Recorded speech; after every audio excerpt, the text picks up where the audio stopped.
I hope कि आप सब ठीक होंगे। आज हम डिस्कस करने वाले हैं पैनिक अटैक को कि पैनिक अटैक है क्या। पहले हम पैनिक अटैक को थोड़ा सा डिफाइन करेंगे कि पैनिक अटैक में होता क्या है। पैनिक अटैक के अंदर सडन फीलिंग आती है, इंटेंस फीलिंग ऑफ टेरर, मतलब डर महसूस होता है, बहुत शिद्दत से डर महसूस होता है, खौफ महसूस होता है without any presence of actual danger, मतलब कि कोई एक्चुअल डेंजर जो सा है वो प्रेजेंट नहीं होता। पैनिक अटैक और एंजाइटी डिसऑर्डर के अंदर या एंजाइटी अटैक में डिफरेंस इसी ही जगह पे आता है कि पैनिक अटैक के अंदर कोई एक्चुअल डेंजर नहीं होता, जबकि एंजाइटी अटैक के अंदर बैक साइड पर वरी चल रही होती है या फिर कोई सडन अटैक जो सा इन्वायरमेंटल ट्रिगर की वजह से आता है। पैनिक अटैक के पीछे कोई रीजन नहीं होती, वो सडन होता है, मतलब out of the blue without any reason आ जाएगा सडन एकदम से। जबकि एंजाइटी अटैक के अंदर ये होता है कि कांस्टेंट वरी रहती है, वो एक तसलसल के अंदर हो रहा होता है जिसकी वजह से एकदम इंटेंस और उसके अंदर फीलिंग्स आना शुरू होती हैं और वो एंजाइटी अटैक के अंदर चेंज हो जाता है।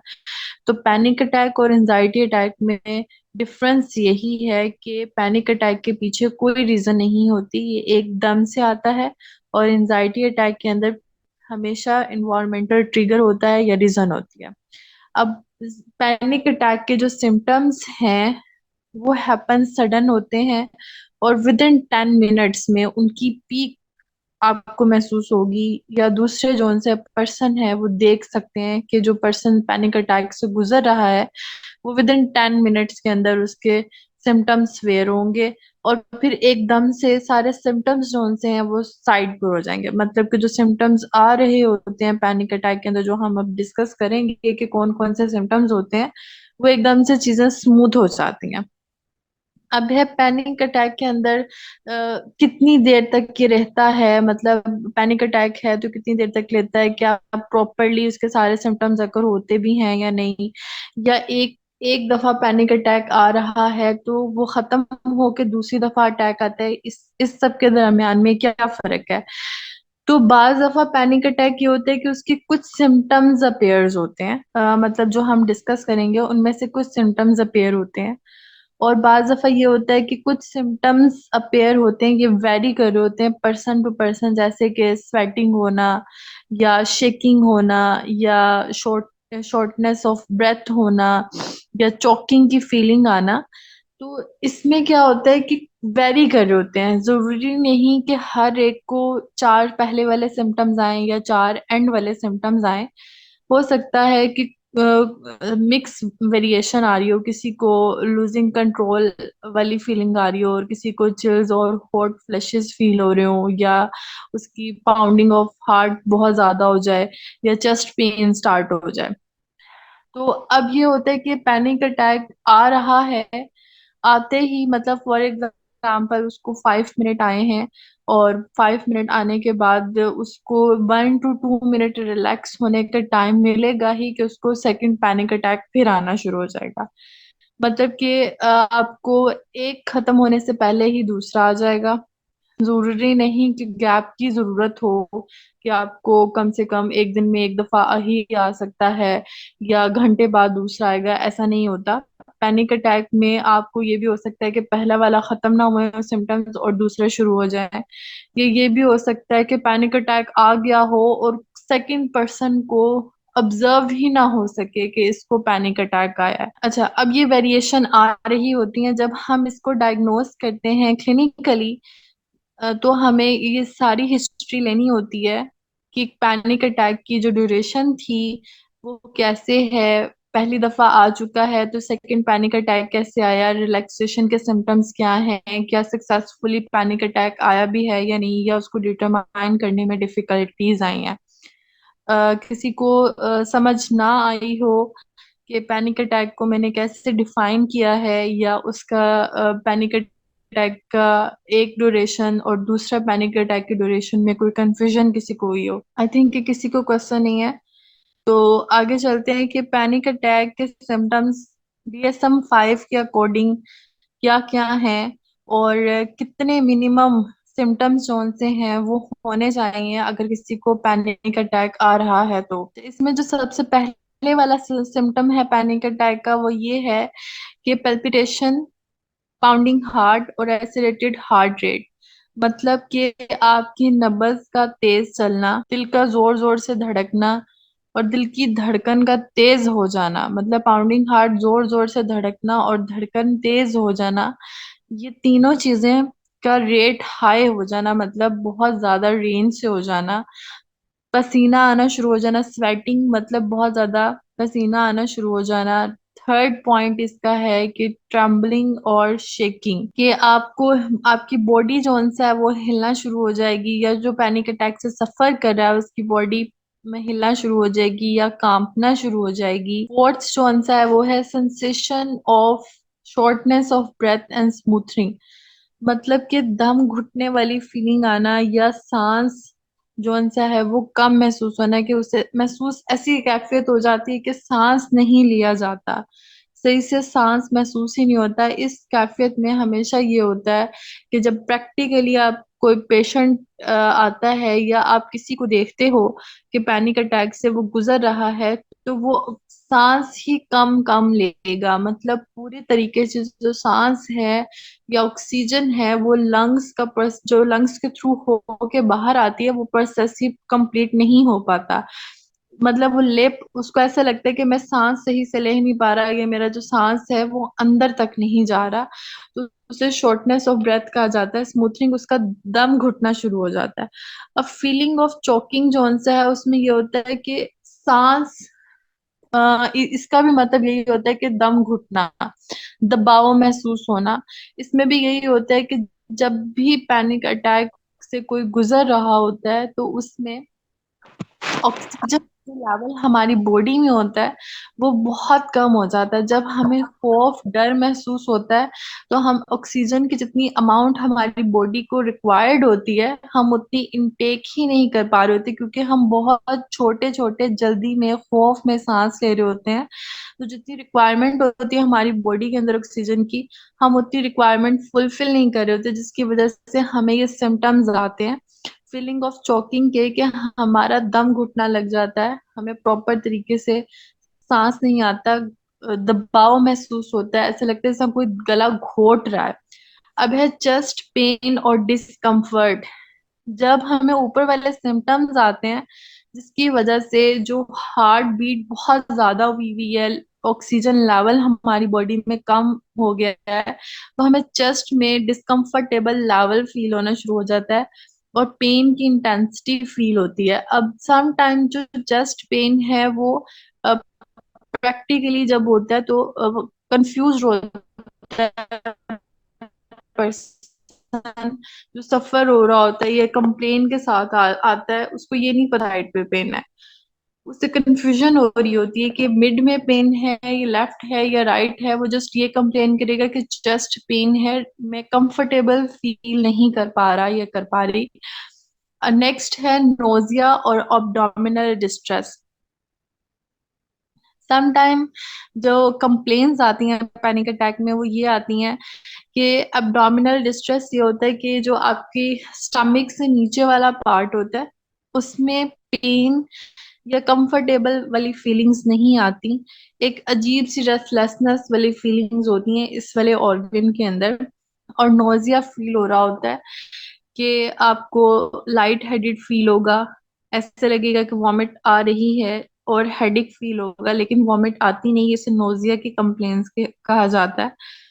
नेक्स्ट है फीलिंग डिजी, अनस्टेडी, लाइट हेडेड और फेंट। ये नोजिया की ही फीलिंग्स हो, इसमें नोजिया ही आ जाता है। नोजिया में ये सारा कंप्लेन्स आती हैं कि आपको बेहोशी की हालत महसूस होगी, या बेहोश हो जाओगे, या सर जो सा है वो चकरा रहा होगा। नेक्स्ट आता है फीलिंग ऑफ अनरियलिटी। जब पैनिक अटैक की कंडीशन होती है तो बाज दफा पर्सन ये कंप्लेन करते हैं कि हमें ऐसा लगता है कि जो हो रहा। मुकद्दस आपकी आवाज नहीं आ रही। हाँ जी, अब आ रही है। फीलिंग ऑफ अनरियलिटी में ये होता है कि पैनिक अटैक से अगर वो सफर कर रहा है तो वो इस चीज को मानने से इनकार कर देता है कि हकीकत में ही मेरे साथ ये हो रहा है। और being D attach from one self, कि जब वो सफर कर रहा होता है अटैक से, पैनिक अटैक से, तो वो अपने अपनी जात को डी अटैच महसूस करता है, कि वो अपनी ही जात को अपने अंदर फील नहीं कर रहा होता। तो ये डी अटैच वाली फीलिंग्स जो सी होती हैं, ये जो सिम्टम है पैनिक अटैक का, ये हमें प्रैक्टिकल प्रैक्टिस करते हुए हमें डिस ऑर्गेनाइज करता है, मतलब डिसऑर्गेनाइज इस तरह से कर देता है कि डाइवर्ट कर देता है एक करेक्ट डायग्नोसिस बनाने से।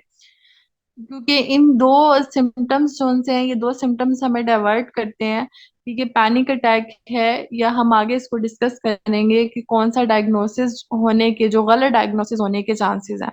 अब है फेयर ऑफ लूजिंग कंट्रोल और गोइंग क्रेजी। इसमें ये होता है कि डर होता है कि मैं अपने आप को काबू नहीं कर सकता या मैं पागल हो जाऊंगा। जब भी पैनिक अटैक के सिम्टम्स फेयर होते हैं, तो पर्सन को ये डर रहता है कि मैं अपने आप को कंट्रोल नहीं कर सकता सोशल सिचुएशन में। और जो सिम्टम्स जा रहे हैं वो सिवियर होते हैं, क्योंकि ये मेडिकल बेस पे अगर हम देखें तो ये एक सिवियर हमें डिसऑर्डर की तरफ या डिजीजेस की तरफ लीड करते हुए दिखाई देते हैं, जिसकी वजह से इंटेंस वरी और टेरर वाली फीलिंग आपको एक अलार्मिंग सिचुएशन देती है, जिसमें गोइंग क्रेजी वाली जो वर्डिंग आती है वो आप खुद को दे रहे होते हैं, जो पैनिक अटैक के सिम्टम्स को और ज्यादा सिवियर कर देते हैं। अब नेक्स्ट है fear of dying. Fear of dying में ये होता है कि मुसलसल डर होता है कि मैं मर जाऊंगा या मर जाऊंगी। अब जब इतने सारे सिम्टम्स आ रहे होते हैं, तो एक सिम्टम्स जो सा होता है वो ये सिम्टम होता है कि नमनेस और टेंगलिंग वाली सेंसेशंस होती हैं, कि बेहिसी महसूस होने लग जाती है।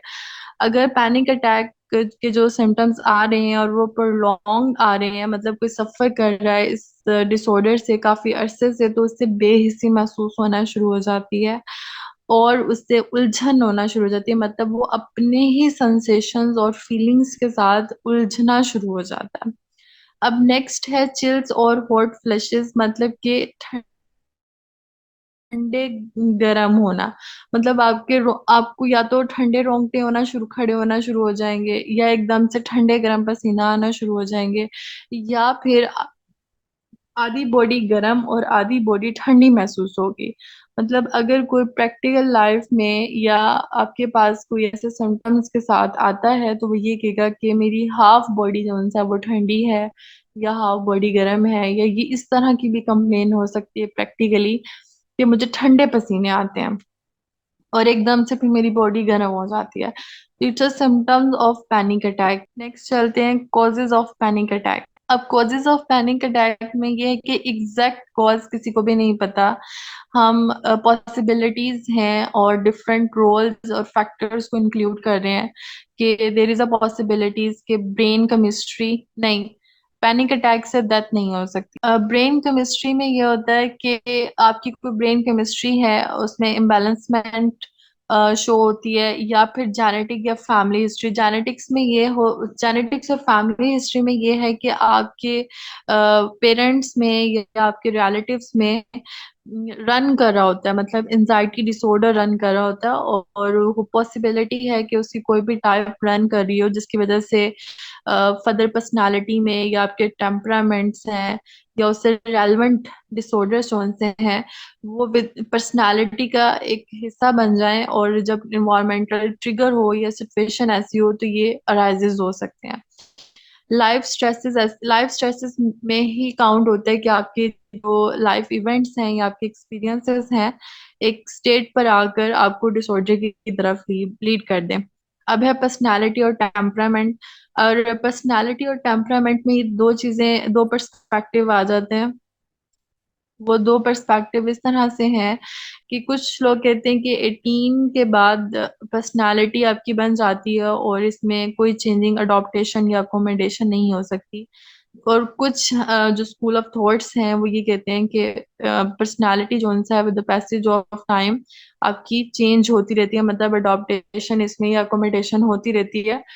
तो लाइफ स्ट्रेसेस का आपके ऊपर असर पड़ता है और उससे ही आपकी पर्सनालिटी और टेम्परामेंट में चेंजेस आते हैं। तो ये भी एक कॉज है कि आपके पैनिक अटैक्स आना स्टार्ट हो जाते हैं। अब है if you tend to to be more sensitive to stress or frequently experiences negative emotion। जी बिल्कुल, ब्रेन केमिस्ट्री में हमारे न्यूरोट्रांसमीटर्स होंगे।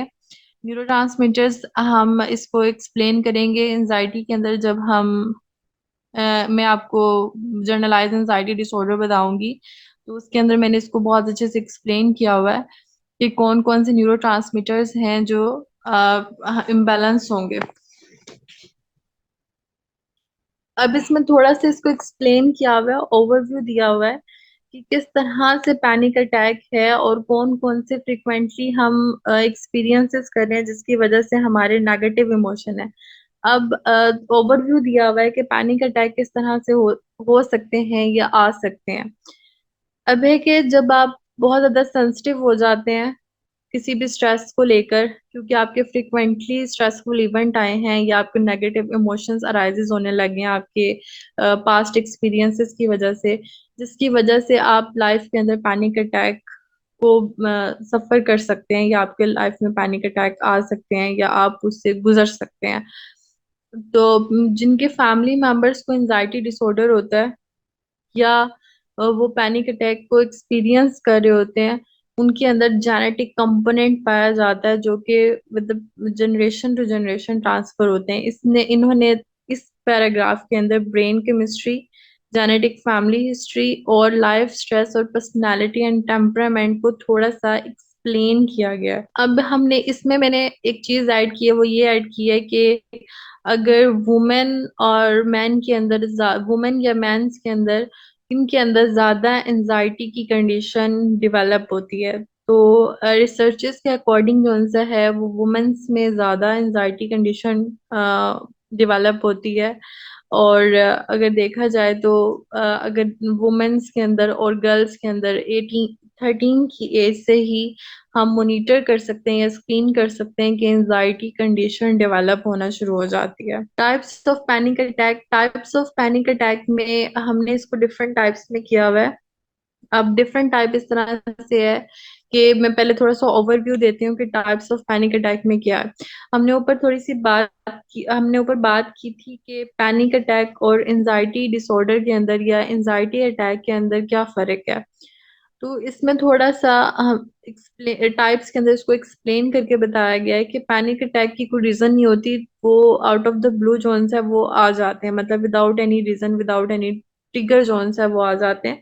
तो अब जिस तरह से हम ये पॉइंट देखेंगे, स्पॉन्टेनियस और अनक्यूर्ड पैनिक अटैक, इसमें ये होता है कि ये विदाउट वार्निंग, मतलब जब भी एंजाइटी अटैक आएगा तो वार्निंग, अलार्मिंग सिम्टम्स आना शुरू हो जाएंगे। थोड़ा सा इसका मैं एग्जांपल देती हूँ। इस तरह से एग्जांपल है कि अगर कोई एंजाइटी अटैक के साथ आपके पास आया है या कोई एंजाइटी अटैक से गुजर रहा है, तो वो बताएगा कि मुझे परेशानी महसूस होने लगती है और उसके बाद मुझे बेचैनी महसूस होने लगती है, कंफर्टेबल लेवल कम होने लगता है और सांस उभरना शुरू होती है। उसके अलार्मिंग और वार्निंग सिम्टम्स होते हैं, जबकि पैनिक अटैक में ऐसे सिम्टम्स नहीं आते। वो एकदम से अलार्मिंग सिम्टम्स आते हैं और विद इन 10 मिनट, मतलब कि एकदम से जो उसकी रेंज है वो लो से हाई होना शुरू हो जाएगी। ठीक है। अब वो कहते हैं कि स्पॉन्टेनियस और अनक्यूर्ड पैनिक अटैक में कोई सिचुएशनल और इन्वायरमेंटल ट्रिगर का एसोसिएशन नहीं होगी अटैक के साथ। कि हम कोई भी पीछे से साइकोलॉजिकल एटियोलॉजी में यही होता है कि हम देख रहे होते हैं कि इसकी पीछे की रीजन क्या थी। तो पैनिक अटैक जिसको डायग्नोस हुआ होता है उसके पीछे कोई सिचुएशनल ट्रिगर नहीं होता कि इस वजह से उसको आया होगा, या इन्वायरमेंटल ट्रिगर ये होगा जिसकी वजह से हम उस अटैक के साथ इसको एसोसिएट कर लेंगे। अच्छा, अब है कि जो ये वाली टाइप है स्पॉन्टेनियस और अनक्यूर्ड पैनिक अटैक की जो टाइप है, ये रात को सोते वक्त भी पैनिक अटैक आ सकता है। अब है नेक्स्ट है सिचुएशनल बाउंड और क्यूर्ड पैनिक अटैक।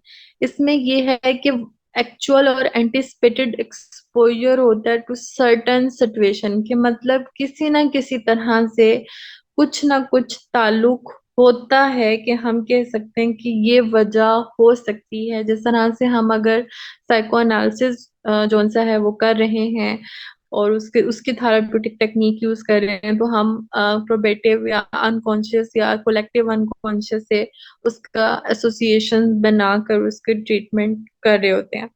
तो हम इसे कहेंगे कि जो सिचुएशनल बाउंड और क्यूड पैनिक अटैक है, इसमें उसकी एंटिसिपेटेड टू सर्टेन सिचुएशन, उसका कोई एक्चुअल एक्सपोजर हुआ होता है जिसकी वजह से उसको अटैक आता है। अब इस सिचुएशन में वो कहते हैं कि कुछ ना कुछ जो उनसे ट्रिगर्स हैं या क्लूज हमें मिलते हैं, ये हो सकता है कि पैनिक अटैक इस वजह से आया हो।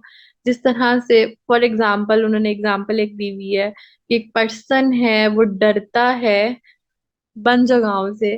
ठीक है, अब मिसाल के तौर पे वो एक एलिवेटर के अंदर इंटर होगा तो उसको पैनिक अटैक आना शुरू हो जाएगा। ठीक है, अब ने नेक्स्ट जो सा है वो एग्जांपल दी है। नेक्स्ट जो एग्जांपल हम ये भी दे सकते हैं कि एक पर्सन है जिसको बस में जाते हुए डर लगता है, तो वो जैसे ही बस में इंटर होने लगेगा तो उसको पैनिक अटैक आ जाएगा। तो ये सिचुएशनल बाउंड और क्यूड पैनिक अटैक की टाइप है। सिचुएशनल और predisposed panic attack don't always occur immediately upon exposure to a fear situation और क्यू। अच्छा, अब ये जो सी हम टाइप पढ़ रहे हैं, इस टाइप में ये है कि हमने पहले पढ़ा कि एविडेंस नहीं है, विदाउट एनी वार्निंग आ जाता है। सेकंड हमने पढ़ा कि इसके पीछे कोई सर्टन सिचुएशन है या एंटिसिपेटेड एक्सपोजर होता है।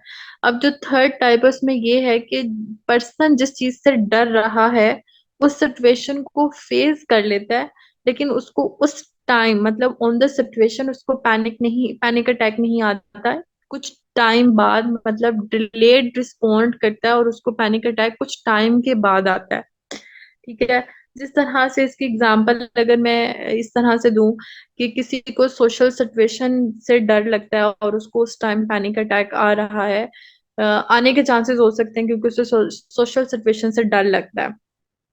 ठीक है, अब वो कहते हैं कि वो पैनिक अटैक उसको सोशल सिचुएशन में नहीं आएगा।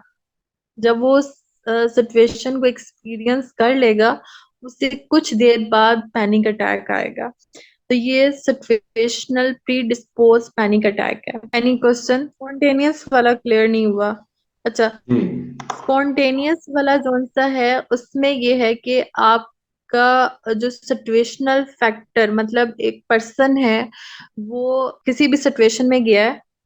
ठीक है, उस सिचुएशन से उसका कोई ताल्लुक नहीं बना, कोई ऐसा ट्रिगर नहीं हुआ जिसकी वजह से उसे पैनिक अटैक आ सकता है। मतलब स्पॉन्टेनियस और अनक्यूड पैनिक अटैक ये है कि आप उसके पीछे की रीजन निकालेंगे या इन्वायरमेंटल फैक्टर्स देखेंगे या ऑन द सिचुएशन देखेंगे, क्या कोई बात या कुछ चीज ऐसी तो नहीं हुई जिसकी वजह से वो पैनिक अटैक आया। तो आपको कोई एविडेंस नहीं मिलेगा, वो सडन और आउट ऑफ द ब्लू मतलब विदाउट एनी रीजन आया होगा पैनिक अटैक, उसको हम कहेंगे स्पॉन्टेनियस और अनक्यूड पैनिक अटैक, जिसके पीछे कोई रीजन नहीं होगी, ना कोई इन्वायरमेंटल फैक्टर इन्वॉल्व होगा। हम अब इसका ट्रीटमेंट पढ़ेंगे। Treatment for panic attack. Treatment for panic attack में हमने इसके दोनों ही ट्रीटमेंट्स के ऊपर फोकस किया है, मेडिकेशंस के ऊपर भी फोकस किया है और साइकोथेरेपी के ऊपर भी फोकस किया है, और हमने कॉम्बिनेशन एक ट्रीटमेंट इसका शो करवाया जो कि पेपर पॉइंट ऑफ व्यू से हाई लेवल के पेपर पॉइंट ऑफ व्यू से और प्रैक्टिकली भी हेल्पफुल है। अब इसमें सीबीटी की टेक्निक्स हैं और साइकोथेरेपी के अंदर जो हमने इसमें इस टाइम किया हुआ है वो सीबीटी को रिकमेंड किया हुआ है। सीबीटी जो है वो आइडेंटिफाई करने में हेल्पफुल है कि थॉट्स कौन सी हैं और वो थॉट्स को इंट्रीब्यूट कर रही हैं फीलिंग ऑफ फेयर्स, मतलब थॉट्स कौन सी है जो कि फीलिंग्स के साथ कनेक्टेड हैं और एंजाइटी प्रोड्यूस कर रही हैं, और रिप्लेस हम उसको करते हैं एक हेल्पफुल थॉट्स के साथ, मतलब नेगेटिव थॉट को पॉजिटिव थॉट के साथ रिप्लेस करके हम फीलिंग्स को चेंज करते हैं, प्रोडक्टिव साइड पे करते हैं, नेगेटिव से पॉजिटिव साइड पे करते हैं। ठीक है, अब ये जो थिंग्स है अब इसको किस तरह से हम आइडेंटिफाई करते हैं या किस तरह से उस थॉट्स को आइडेंटिफाई करते हैं, हम ये देखते हैं कि कौन से इसके ट्रिगर पॉइंट्स हैं, उसका प्रोसेस किस तरह से हो रहा है, उसमें कौन कौन से लोग इन्वॉल्व हैं और उसकी फ्राइटनिंग सिचुएशन है वो कौन कौन सी है। इट्स अ शॉर्ट ओवरव्यू कि साइकोथेरेपी में जो हम सीबीटी यूज कर रहे हैं उसके अंदर हम किस तरह से पैनिक अटैक को आइडेंटिफाई करके उसको नेगेटिव से पॉजिटिव वे में कन्वर्ट कर रहे हैं। अब मेडिसिन हैं, मेडिसिन के अंदर पैनिक अटैक की जस्ट फॉर इंफॉर्मेशन ये प्रैक्टिस के लिए बिल्कुल भी नहीं है। ये इसलिए मैंने इसमें मेंशन की हैं कि एक तो पेपर पॉइंट ऑफ व्यू से, दूसरा पॉइंट ऑफ व्यू ये है कि आपके पास कोई डायग्नोज नहीं अक्सर बनाए होते, कोई मेडिसिन लिखी हुई है तो आपको पता हो कि ये क्या डायग्नोसिस बनाया हुआ है। एंटी डिप्रेसेंट है SSRI, जिसमें कंपनी नेम और फार्मूला लेन प्रोजाक और जोलफ्ट दोनों ही मेंशन किए हुए हैं, जिसके अंदर सिम्टम्स ये मेडिसिन डिप्रेशन को क्योर करने के लिए भी दी जाती हैं, लेकिन वो पैनिक अटैक में बहुत ज्यादा हेल्पफुल होती हैं। और एंटी एंजाइटी मेडिकेशंस भी, जिसे अल्पेराजोलम भी कहा जाता है, और जेनिक्स और बेंजोडाइजेपीन यूज की जाती हैं। ठीक है। अब हम ये कहते हैं कि पैनिक अटैक के लिए अगर आपको ऑन द स्पॉट, जिसे कहते हैं कि फ्रंट शॉर्ट टर्म गोल्स में कौन सी टेक्निक्स जिसे असाइनमेंट के तौर पे दी जाती हैं, उसमें डीप ब्रीथिंग होती है, माइंडफुलनेस है, प्रोग्रेसिव मसल्स रिलैक्सेशन है, और विजुअलाइजेशन है।